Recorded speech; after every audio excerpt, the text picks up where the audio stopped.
Woo, that's been a fun one. Time to call it a day. Clean some of this shit up. I mean, we just got shit absolutely everywhere.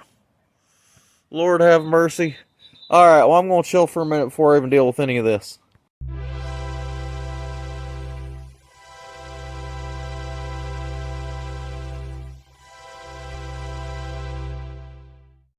Happy Thursday morning, everybody. Wild Man Willie here, out underneath the shade tree. Got a lot of stuff cleared off at the moment for the construction. Woo, it's been interesting with that. Just been trying to stay on the down low. But today, we have got a nice, easy one to work on. Folks, meet Stella. Stella is a 2014 Nissan Versa S that I've done quite a bit of work on. Y'all may have watched the videos where I did the big tune-up on it. Did a really good job with that. Most recently, sent this one to get tires. They were pretty bad as the car suffers from some alignment issues because it needs some suspension work. That being said, they just got these Fortune Perfectus, which honestly, folks, staring them down, this is a damn good no-name tire. So, you know, have good fortune. It says good things on the outside. It doesn't say ditch finder. It doesn't say triangle. It doesn't say arroyo. You know, another word for ditch. Seen that before.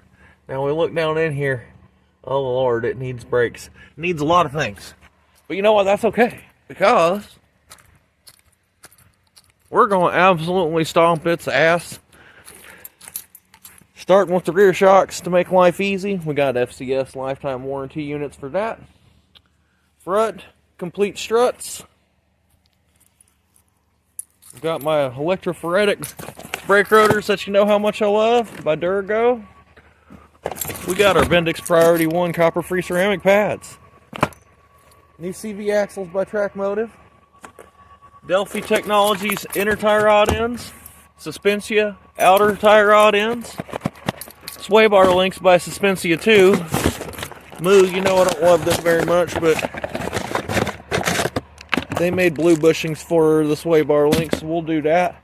I'm happy with that. And we got a couple other little goodies. Folks, this one's going to ride and drive a whole hell of a lot better when I get done. And the control arms on the bottom, if you're wondering, I already did that. They were shit. They've been taken care of already. So, let's make relatively short work of this while the sun's coming out through the gloom and doom. No problem. Twist. And again, we're not trying to counter much force there. So you can see, a little irritating. My coordination is down doing this fingertip style while holding it with my left hand. But in any event, not much to that. So I'm going to spin that out the rest of the way here in a moment. But before I do, I'm going to go ahead and break loose my 18mm from the side. Get good and seated and down. Okay. Now, we can go over to our 3/8 ratchet. That's tight and setting. Let's put her on loosen up. Yep. And now it's a simple matter of just rotate her on out of there. Twisty, twisty, twisty, twist. And just keep going. This bolt feels like it's 1,000 miles long because it is. You can actually possibly see it sticking out in there. So as I loosen it, you'll see the nut, the bolt disappear. Oh, relatively simple matter to get these out. I'm making it look fumbly as shit because I'm holding the camera while I do it. Try not to bash my hands, but you know, show you what it's really like a little bit up underneath here. If I'm nerfed by the camera, that's probably about where y'all folks be at trying it at home, right? Try not to beat the hell out of that charcoal canister too much. It's gotta be about out. Hell, it is. Out. A little bit of ED, but not too bad. Could be worse. New one just like shoots immediately. So there, I loosen up. I just got to remove it from the top. There's the old rear shock absorber freed from the from the vehicle. And as you can see here, quite a bit of dirt on this dust shield. That does its job to protect the seals. And this one doesn't show signs of leaking, it's just wore out. So it's done its job. Note you also have this cap. This cap just comes off. This just comes off. But my next step, and again I fully compressed this, using this just as a holder. My next step is to use my brush and some soap and get all this dirt off this damn thing inside and out so that we don't contaminate our new shock. And we'll get this cleaned up too so it looks nice and pretty and goes on the car. Take note that your shock absorber mount is kind of an Oreo cookie, and there is a rubber piece that is still on the bottom side. It's kind of sandwiched between the body of the car. Let's actually go get a look at that. So all I'm telling you about here, because unless it's just got a billion miles on it or something, this stuff should be in pretty good shape. But where can I see it from? Tee. Okay, yes. See that metal insert? You just want to make sure this stuff didn't fall off the car. You can squeeze it back together. I can reach from the inside and from the outside, from crouched beside and behind the car, and pinch that back together. But you just want to make sure that doesn't fall out when you're reinstalling, because it'll make all kinds of noise if that's not there. But that should be in good shape. So we're just going to clean up those other components and get the new shock installed. It's amazing what just a few seconds with some soap and some water and a brush will do.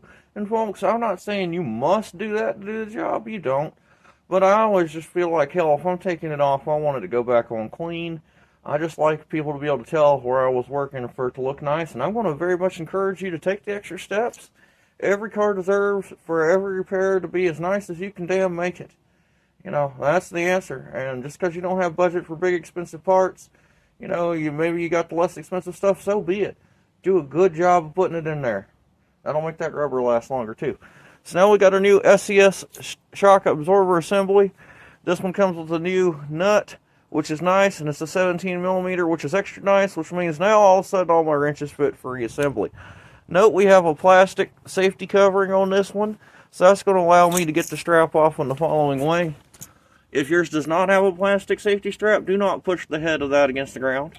But we're safe here. So just give it a little push and put that on off of there.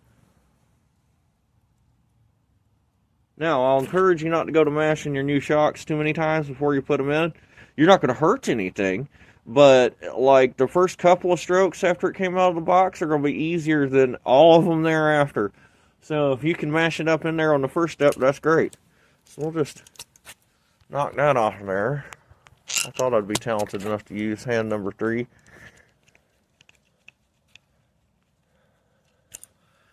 Yeah, see, that's a 17mm nylock, which makes me happy. So, just gonna make sure this is seated. That's the collar. That's good. Rear nut. I'm just gonna go ahead and install the boot. Don't worry about water. Water ain't gonna hurt nothing. Just keep off dust. Like dust, and see it fit over the collar real nice. That's awesome. And then put our cup back on the top. And now we have a new shock absorber assembly, rehab the reusable parts, ready to install underneath the car. FCS for the win. Stella here for a quick test drive after the rear repairs, and boy is it feel and sound better. Still got quite a lot of rattle that I've identified as a hole worn through the rear exhaust heat shield. I'm going to be able to tie that up really hard and nice, so that's going to shut up so much noise on this. So as my next step, I have lifted both front sides of the car. No, I didn't lift it with that factory jack. I'm using that as a secondary stay. I've got my big floor jack you'll see on the other side, but she's being held by the jack stands. Too much is almost enough. Looking up underneath here, we got destroyed strut dust boots, and this car rides like it's on just springs. You can see where I did the control arms on it. Tie rod ends got to go. Whole brake set's going to go. That's going to be nice. Going to have much nicer everything on that. That's going to rock. Not my work, so we'll kick its ass and get that better. I don't think I already did these anyway. No, I didn't. That's not my kind. Anyhow, so lifted both sides of the car at the same time. You can see that's how I lifted it. And then before I did, I got loose my cotter pins and broke loose my CV axle nuts. And the reason I've done all this is this makes it a whole lot easier to deal with sway bars and suspension when it's all just hanging and the weight of the car is not influencing it from one side to the other, because that can be rather painful. So what we're going to end up doing is just tearing this whole front end down. It's not too terribly difficult to do in the scheme of things for what's being done, and I'm excited to do it. Folks, it's going to ride a whole lot better. Let's get in there and get some things zapped. That was definitely entertaining. Folks, I've got disassembly 98% complete, or 90% complete. What I hadn't done yet is extracted the CV axles. I'm going to wait to do that until I'm ready to stick CV axles back in. So as you can see, I've removed my inner and outer tie rod ends on both sides.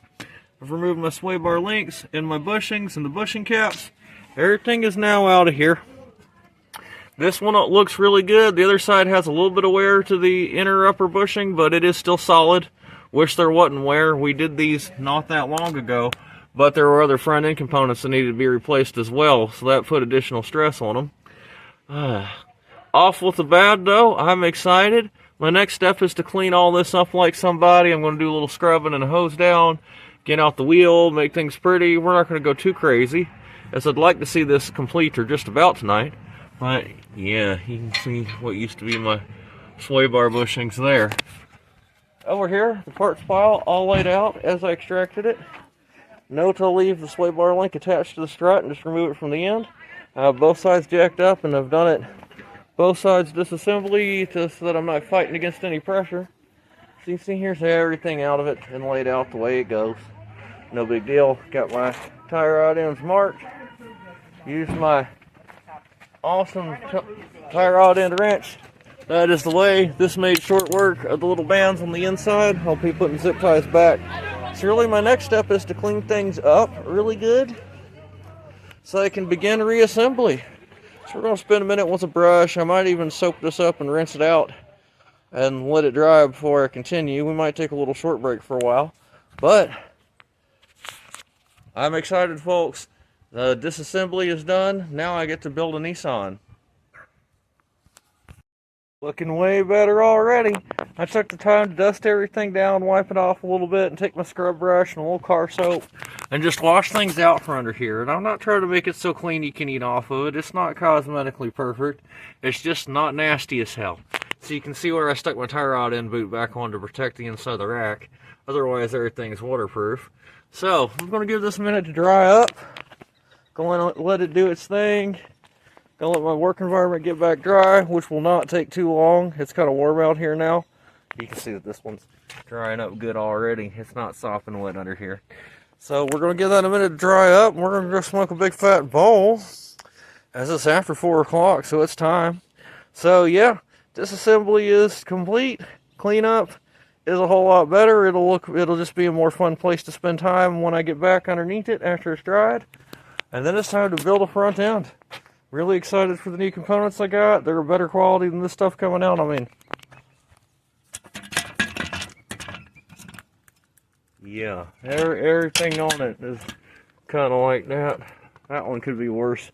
I mean, it could have been worse, but it's going to be straight up dead on now. God, I'm getting just gross. All right, the sun has gone down in Funky Town, and that's all I can do. As you can see, I got the driver's side CV axle extracted. A bunch of transmission fluid came out. It looked horrible, so I'm not sad about that. I mean, ugh. Yeah, that axle grease was bad, and that transmission fluid was extra bad.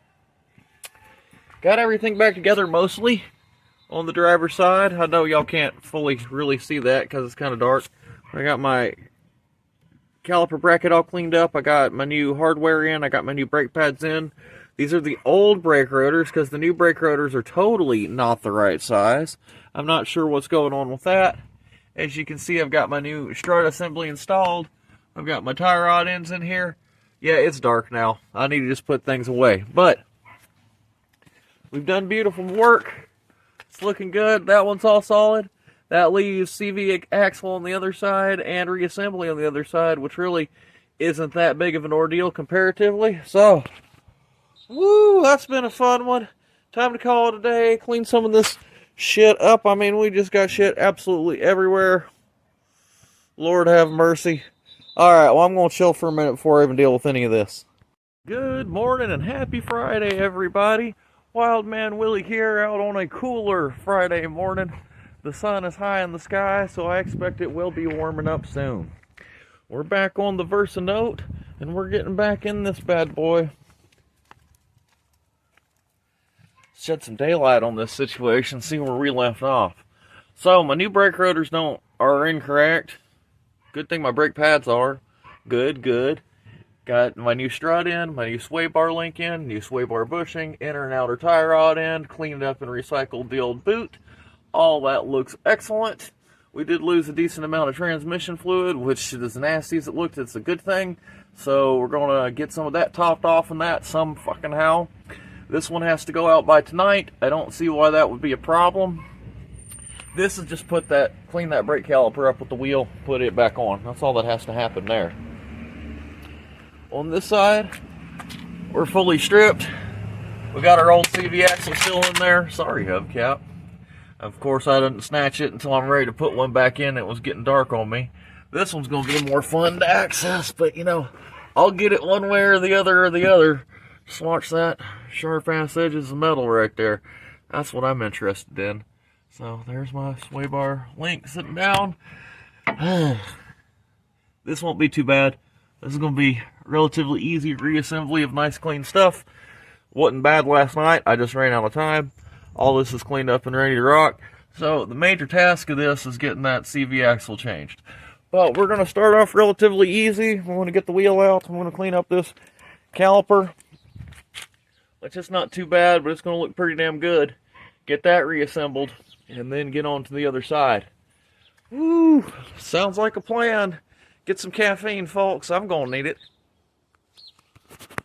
Alright, it's early afternoon on Friday, and that was a lot of hard work. Nothing really terrible about it.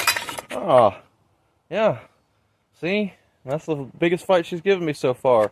Anyway, yeah, just about ready to put the wheel back on it. You can see where I've marked everything up. Everything's tight, except my jam nut. I've got to make a coarse alignment adjustment on this. I'm about to put the wheels back on and see how close or far out I seem to be. Then I'm going to measure the transmission fluid that got poured out and try to get a similar quantity back in. As there is no transmission dipstick on this, I'm kind of on my lonesome, it appears, on doing that, but whatever. Measure what came out, put in that much, and a little drop more. So you can see I'm marked, all solid everywhere, the way I want to be. Folks, there ought not be no play in the front end of this no more. We're rock solid. Other side's the same way, ready to rock. We're going to get an exchange going on these rotors, but I went ahead and did the new pads as, you know, fuck it, let's make it stop. So you tighten this up, put in my castle, which don't do a whole lot with the length of this CV axle, but put in my castle pins. And then, let's go get some transmission fluid and fill it up. So let's get the wheels on it and try to figure out how far off we might be, get it as close as I possibly freaking can. It can't go for alignment until tomorrow morning, it is scheduled. And they do need to drive it tonight, not too far, but it'll make it. It'll be solid. Anyhow, let's get this together the rest of the way. Let's see what we got here. Alright, the Versa Note is back on the ground. I'm real happy with how tight and right everything feels so far. It is snugged on up. We made this baddie even badder. It's ready to rock. Now, I have measured where I have lost about a half a quart of CVT fluid. Some of that is axle grease, so I'm going to go get some of that, and I'm just going to measure as close as I can and add back to it, because Nissan did not give me a transmission fluid dipstick. I'm also going to tell them they might consider a fluid change. But normally, as ugly as the fluid is, I would do a transmission filter and pan drop. And I don't know if y'all can see that. This pan has taken a lick at some point and it's concaved. And I am afraid to take that son of a bitch off as it's not leaking unless without having a replacement pan, because I've been through that trying to get one to seal that's been bent. and me bend it back out right, and then that ain't right enough. So that's a sucky thing. I don't want to do that. So we're going to top her back off, recommend a transmission fluid flush because it's nasty as shit. Or we might get a pan in here and do a pan drop and filter. But for right now, I'm going to get what's needed. So alignment looks visually friggin' reasonable to me. And again, that's pretty damn pretty for 2014 Versanote, don't y'all think? Damn, son, you'd think I worked real hard on this. A little more wipe off to go, a few more things to do to button it up, but now it's time to go get the fluid and see about customer pickup on this thing. I'm excited. Get some fluid in it and see how it drives, the results, you know? Well, that was a fun, exciting adventure, but now I'm ready for my weekend. Got my FCS struts and shocks all the way around on this, Suspensia and Delphi components. And it is a happy car. Oh my God, you drive it over bumps, it doesn't make any more squeaks or clunks. It doesn't feel floaty at all. It feels like it's got dampening on the suspension and not just dueling bed springs. Totally different animal. This one's named Stella, by the way. She's ready for her wedding night now. Well, got her topped off with CVT fluid, which the Valvoline stuff is clear as compared to the brown, purple, blue. Who knows what's been added to this car over time? We don't care. It's happier now than it was. CV axles are solid. I got no play in my front end at all. We got new tires on all four. I put some rivets where the bumper was falling down. Used some zip ties in some other places. There's a few handprints and such on this car, but otherwise, rolling, riding good. Now I'm going to take a moment to see if I can tie up the exhaust heat shield a little bit better where it seems to be dragging and rattling. But all in all, this one's ready to rock. And boy, am I ready. Let's collect the pay and go get some food. What do you think? Few modifications here to quiet things down. You can see my rivets I put in the rear bumper where them rear bumper things were missing. Ain't gonna go nowhere now. Sure is making a hell of a lot less noise. The little tie up with the spare tire holder. Rearrange the, what am I trying to say, the muffler mount just a tiny bit. And then I got real creative. And every time I do a Honda valve cover with the big round washers, where's that at so I can tell you? Yeah, I saved them because boy did they make just the thing for stubborn ass shit that needs a bigger washer, especially when we're talking about resecuring undercar stuff. Yeah, so I hang on to them. The holes had been wallered out, so I put them around it. Ain't rattling no more, and that sounded like shit on a shingle rubbing that thing. So that's better. A little tie up on my front flaps. So all in all, folks, happy ass car. Just need to put the jack back in it and go get paid. Woo, it's been a long one. It's time for Friday night now. I'm gonna take one more little test drive with it. Alignment is not perfect, but it's damn reasonable. And it was terrible before eating up tires, so it's better now. It's a happy car.